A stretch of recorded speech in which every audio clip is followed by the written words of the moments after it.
Espírito Santo não te trouxe aqui para massagear o teu ego. O Espírito Santo não te trouxe aqui para fazer cócegas no seu ego. Essa noite é uma noite de confronto, onde a palavra de Deus está confrontando o nosso coração. E eu gosto disso. Por quê, pastor?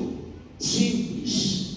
Porque se nós de fato aguardamos um reavivamento espiritual, ou se nós almejamos um reavivamento espiritual, nós precisamos entender que não há avivamento sem alinhamento, e não há alinhamento sem confronto. Muitas vezes nós cobiçamos a nuvem do tamanho da mão do homem, que é um sinal de que uma grande chuva virá, mas nós nos esquecemos que antes da nuvem veio o fogo. Antes do fogo você tem um profeta reparando o altar, e antes dele reparar o altar, ele tem uma mensagem dizendo: até quando cocheareis em dois pensamentos? Então perceba que o avivamento ou o reavivamento que Deus trouxe em Israel nos dias de Elias, abrindo as comportas dos céus e trazendo chuva sobre a terra, teve início em uma mensagem profética, confrontando o coração da nação e trazendo o coração da nação a um arrependimento, gerando um alinhamento, e através desse alinhamento, então, o avivamento. Essa noite é noite de confronto, essa noite é noite de alinhamento, e tenha certeza que nós iremos experimentar um reavivamento, ainda que seja pessoal, em nossas vidas. O tema escolhido pelos irmãos, acredito que dado por Deus, está amparado em Romanos capítulo de número 12, os versos 1 a 2, especificamente o verso 2, onde nós lemos a célebre frase inspirada por Deus, soprada por Deus, ao apóstolo Paulo, que diz: não vos conformeis. Quando você lê essa frase, essa expressão bíblica, talvez você pense assim: eu não posso estar conformado, no sentido de eu preciso estar inconformado ou indignado. Em outras palavras, eu não posso aceitar aquilo que está acontecendo no mundo. Sim, é válido, a aplicabilidade é válida. Nós não podemos aceitar a proliferação do pecado, nós não podemos aceitar que o pecado reine ou governe. Nós precisamos ser resposta, nós precisamos dar uma resposta. Quando você olha para Atos dos Apóstolos, capítulo de número 17, versículo de número 16, o apóstolo Paulo está em Atenas, capital intelectual do mundo, terra de Sócrates, terra de Platão, terra de Aristóteles. Mas a Bíblia diz que, apesar de toda a intelectualidade daquele povo, de toda a intelectualidade de Atenas, eles estavam imergidos em terríveis trevas espirituais, porque era um povo idólatra. E Atos 17:16 diz que o espírito de Paulo se revoltava em face à idolatria que predominava na cidade.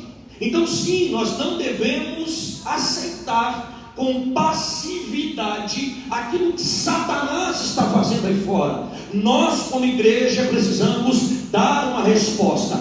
Nós temos a resposta. E qual é a resposta? A resposta é que Jesus salva, Jesus liberta, Jesus cura, Jesus transforma e ainda leva para morar no céu.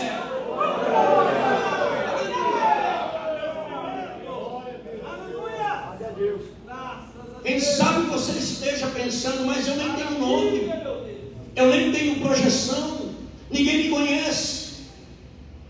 A menina que estava na casa de Naamã também não tinha nome, mas ela tinha resposta. Diga para quem está do seu lado: você não tem nome.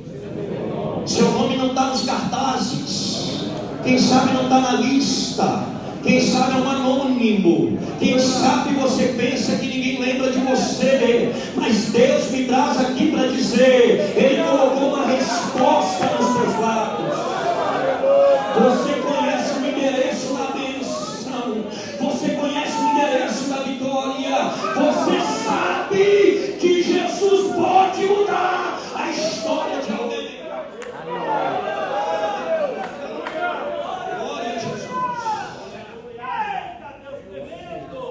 Todavia, mais do que isso, a expressão não vos conformeis está inserida dentro do Novo Testamento. E nós sabemos que o Novo Testamento foi escrito em grego. E na língua grega o texto está exatamente assim: me epiplasomene toikosmo. Literalmente, não tomem a forma. Então não se trata apenas de uma indignação acerca daquilo que acontece lá fora. A proposta do texto, a intencionalidade do texto, Deus, quando revela o texto, Deus está dizendo: não se pareçam com. Diga para quem está do seu lado: Deus vai te pegar aqui hoje. Não sejam iguais. Deus te chamou para ser diferente no meio dos iguais. Deus te chamou para fazer a diferença no meio dos iguais. Deus te chamou para andar na contramão do mundo. Pastor Jonathan, o que é que Deus está tratando conosco essa noite? É simples: através do Espírito Santo, Deus está despertando eu e você. Nós temos da parte de Deus uma palavra de encorajamento. Deus está dizendo para nós: façam a diferença no meio de uma geração corrompida. Mais do que isso, resplandeçam como luzeiros nesse mundo. Sejam a diferença no seu tempo e na sua geração. Não é o mundo que deve nos moldar, nós é que devemos colonizar o mundo com a cultura do céu.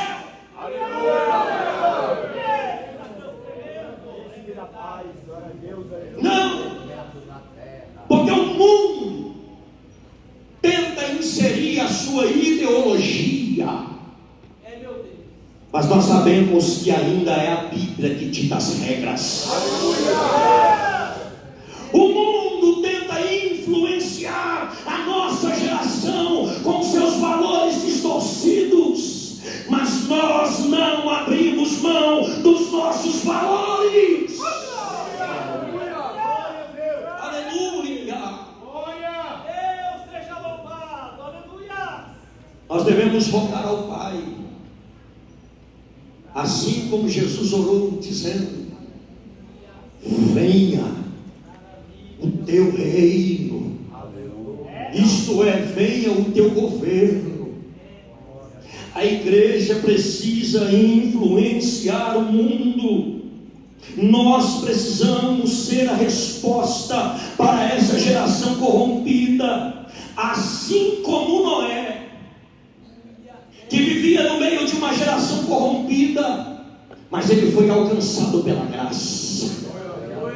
Quantos aqui foram alcançados pela graça?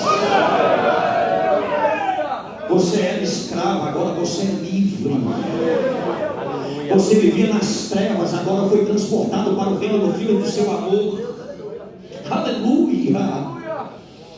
Hoje você é filho, e a luz do Espírito Santo está em você.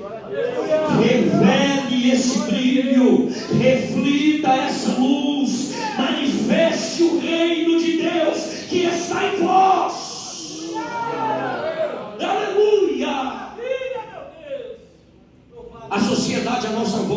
precisa ser impactada, transformada.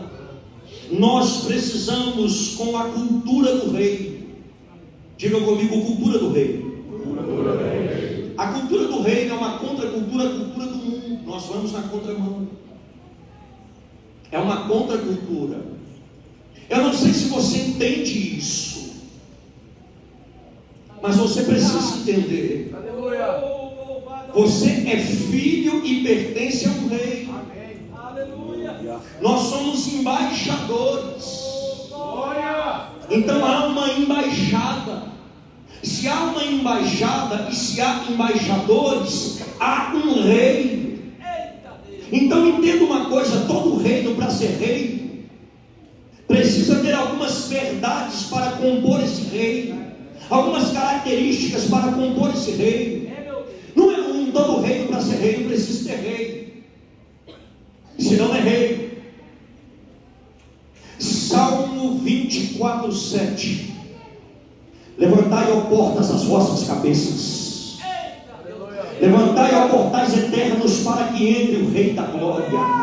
O reino que eu estou pregando aqui tem rei, e ele é Rei de reis, Senhor de senhores. Nesse exato momento ele está sentado no mais alto e sublime trono, e ele tem as rédeas da nossa vida na palma das mãos dele. Mas todo reino, para ser reino, precisa ter príncipe, senão o trono fica sem sucessão. Isaías capítulo 9, versículo 6. Um menino nos nasceu, um filho se nos deu, o contentado está sobre os seus ombros, o seu nome é maravilhoso, Conselheiro, Deus forte, Pai da eternidade e Príncipe da paz.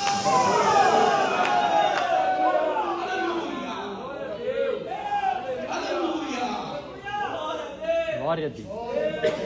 Mas todo reino, para ser rei, precisa de povo, senão não é reino. Irmão, se tu não der glória a Deus, tu está mal. 1 Pedro capítulo 2, versículo 9. Vós sois. Vós sois a geração eleita, sacerdócio real, nação santa, povo adquirido. Diga para quem está no seu lado: você é o povo do reino. Você é o povo do reino. Ele te escolheu.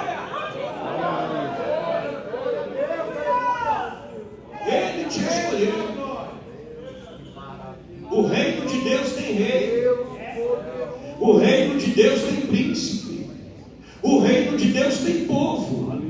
Agora entenda uma coisa: se não tiver lei, constituição, não é reino, é anarquia, é bagunça, é baderna. Eu vos apresento a constituição do reino de Deus. É a palavra, é a palavra. Glória a É a palavra, é a palavra que governa. É a palavra. Ou nós somos bíblicos, ou nós somos anátemas. Não aceite menos do que aquilo que está escrito. Nós não nos conformamos com esse evangelho Nutella, com esse evangelho coach, com esse evangelho de autoajuda. Não, ainda há um povo que ama a palavra.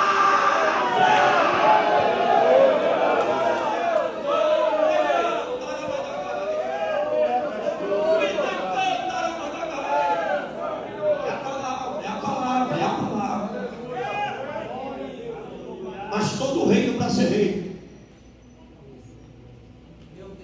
precisa ter cultura, senão é rei. Quando você pensa no Japão, automaticamente você lembra de tecnologia e artes marciais. Agora, quando infelizmente em alguns lugares do mundo a gente pensa no Brasil, ou eles pensam no Brasil, sabe o que eles dizem? futebol, carnaval. Nós precisamos mudar essa estatística. Aleluia. Eu acredito, irmãos, e eu oro para isso, que o Brasil vai ser conhecido como um celeiro de avivamento. Eu estou sentindo graça nessa palavra. Oh, glória! Nós vamos mudar as estatísticas. Qual é a cultura do reino de Deus? É uma contracultura, a cultura do mundo. Lá fora dizem que você precisa estar por cima da carne seca, que você não pode levar desaforo para casa, que você tem que ser o melhor, o bambambam, a quarta pessoa da Trindade, é o Pai, o Filho e o Espírito Santo, depois é você, lá fora. Aí vem Jesus dizendo assim: bem-aventurado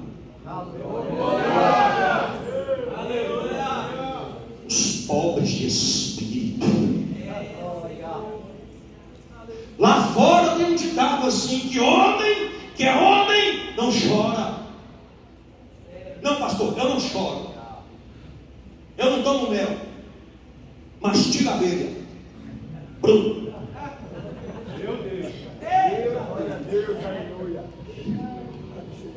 Você era leãozão, mas aí Jesus te deu um banho no sangue do Cordeiro, e agora você virou Cordeirinho de Jeová. No reino de Deus, homem que é homem chora, se quebranta. No reino de Deus chora.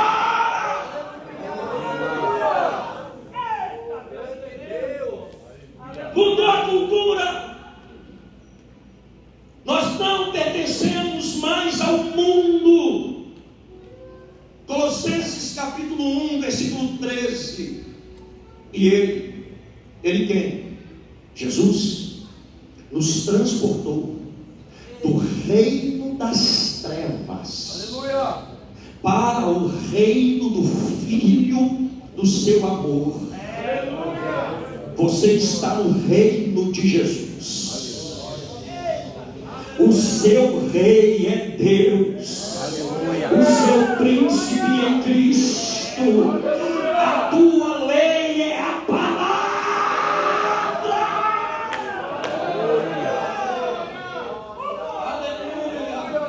Glória a Deus. Glória a Jesus. Nós fomos chamados para revelar ao mundo perdido a nossa cultura. A igreja foi estabelecida para colonizar a terra com a cultura do céu. O mundo tem feito de tudo para espalhar a sua ideologia podre, através das redes sociais, através das mídias digitais, muito mais do que eles. Nós devemos estar engajados na proclamação do Evangelho. Por quê, pastor? Porque só tem um jeito de apagar o fogo falso, quando você acende o verdadeiro.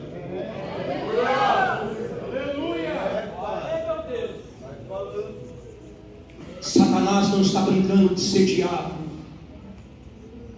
Ele tem usado de todas as formas para tentar cauterizar a mente da nossa geração.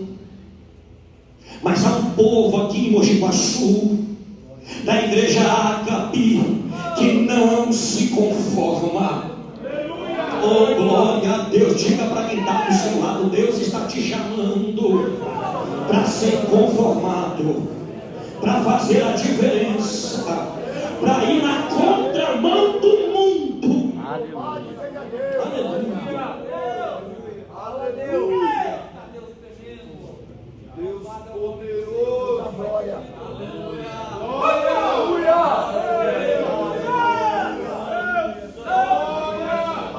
Pastor, como eu posso fazer a diferença?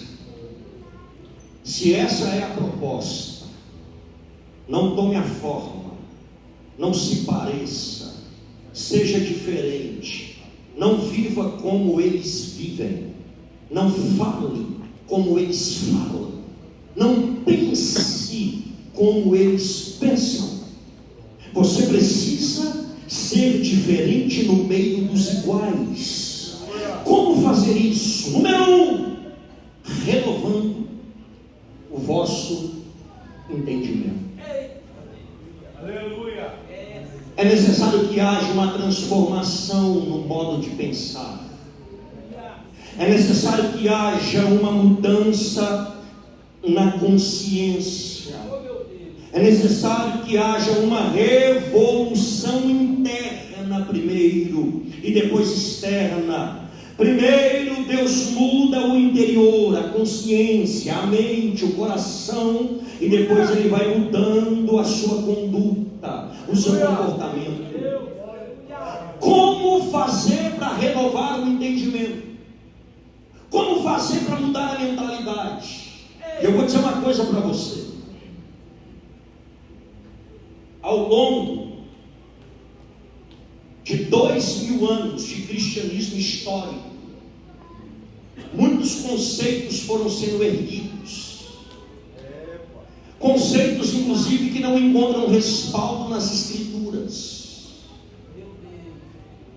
A Bíblia, na mão de um obreiro preguiçoso, é a mãe de toda a heresia.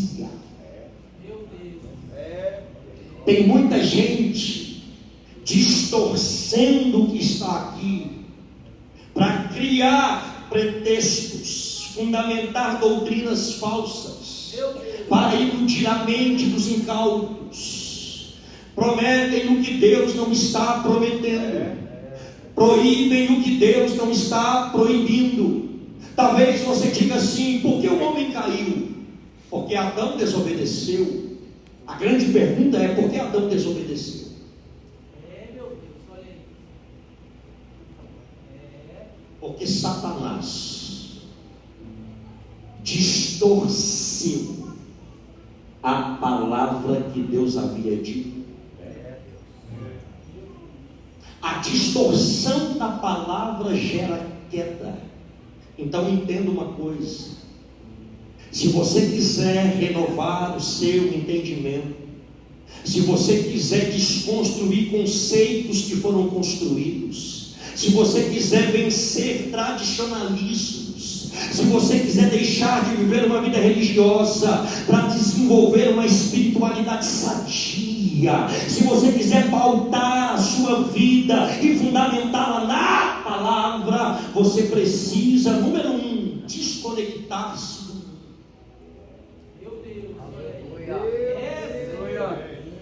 E eu vou dizer uma coisa para você: é muito difícil fazer isso. Meu Deus. O poeta, inspirado pelo Espírito Santo, disse: passarinhos, belas flores, querem me encantar. Aí ele diz: são vãs, terrestres esplendores, eu contemplo o meu lar. Sabe o que ele está dizendo? Há muitos atrativos aqui na terra. Tem muita coisa boa aqui, aos olhos, sim. Se nós não vigiarmos, nós nos embaraçamos com as coisas dessa vida. É por isso que o apóstolo Paulo diz: você que já ressuscitou com Cristo, pensai nas coisas que são do alto. Onde está a vossa vida? Escondida em Cristo. Olhe para cima, desconecte um pouco da terra, saia um pouco da superfície, mergulhe no rio de Deus. Sim, nós não podemos nos conformar com uma vida religiosa apenas. Nós não podemos nos conformar com uma espiritualidade medíocre. Nós não podemos nos conformar com uma vida cristã morna. Nós não podemos nos conformar com cultos semanais. A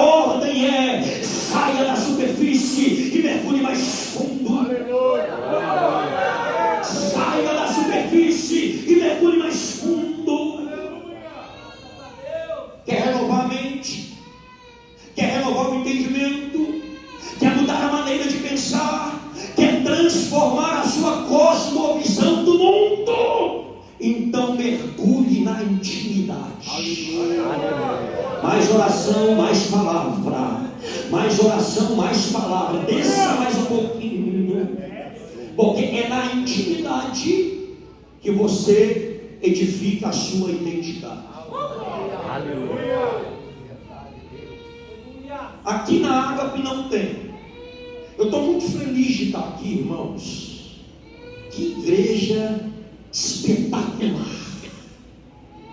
Vocês são indubitavelmente fenomenológicos. Nem eu sei o que eu disse, mas vocês são chiques. Pensa num povo chique. Excelência é o que define vocês. Gente, eu falo para todo mundo, eu sou da água. Pastor de céu, ser meu pastor e nada me faltará, aleluia. Fazia tempo que eu não sentia orgulho de pertencer a uma família, de estar na mesa. Eu vejo a seriedade, a maneira bíblica. O nosso pastor se parece demais com Jesus, e isso é muito bom.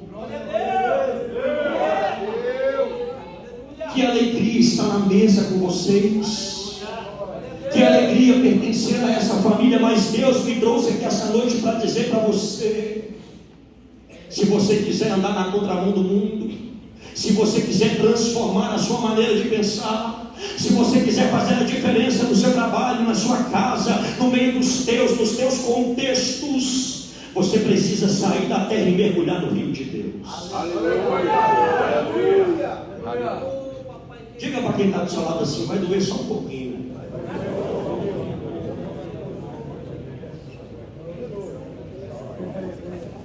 Tem gente, eu vou falar, tem gente que ele parece patrimônio histórico da igreja, 300 anos de igreja. Aí você pergunta para ele o nome dos apóstolos, ele não sabe, mas ele sabe o nome de todos os jogadores do Corinthians.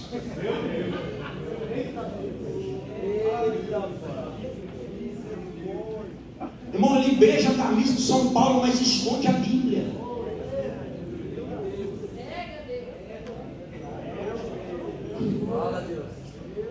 Ele falta culto para assistir o final do campeonato paulista.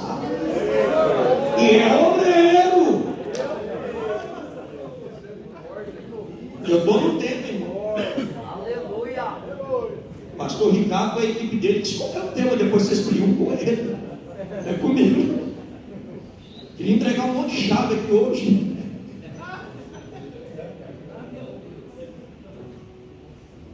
Nós precisamos mudar a nossa maneira de entender as coisas. Olhe para cá, estou concluindo.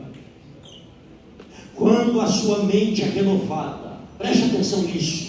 Eu caminho para o final, para a conclusão dessa palavra. Quando a sua mente é renovada, você fecha a sua vida para o mundo e se abre para Deus.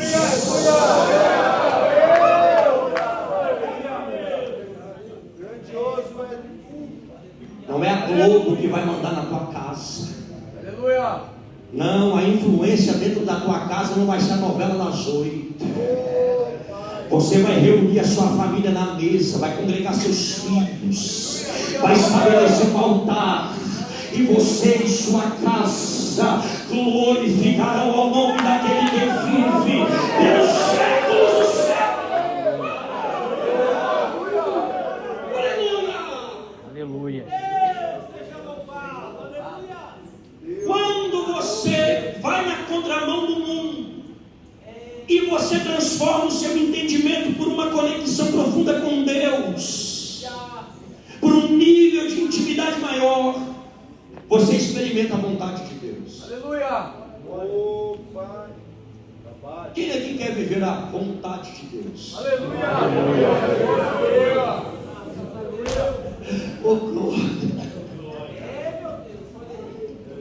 Eu vou falar. Olha para cá. A vontade de Deus é o quê? Não, pouco barulho para muita gente. É o quê?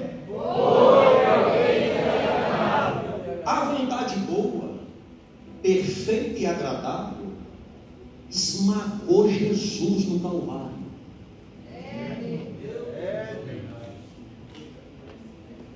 A vontade boa, perfeita e agradável foi que Cristo bebesse o cálice da ira de Deus. Nós estamos equivocados com a maneira que nós estamos entendendo as coisas. Tem gente que pensa que a vontade de boa é só melzinho na chupeta. A vontade de Deus, é que você entregue a sua vida como um sacrifício vivo.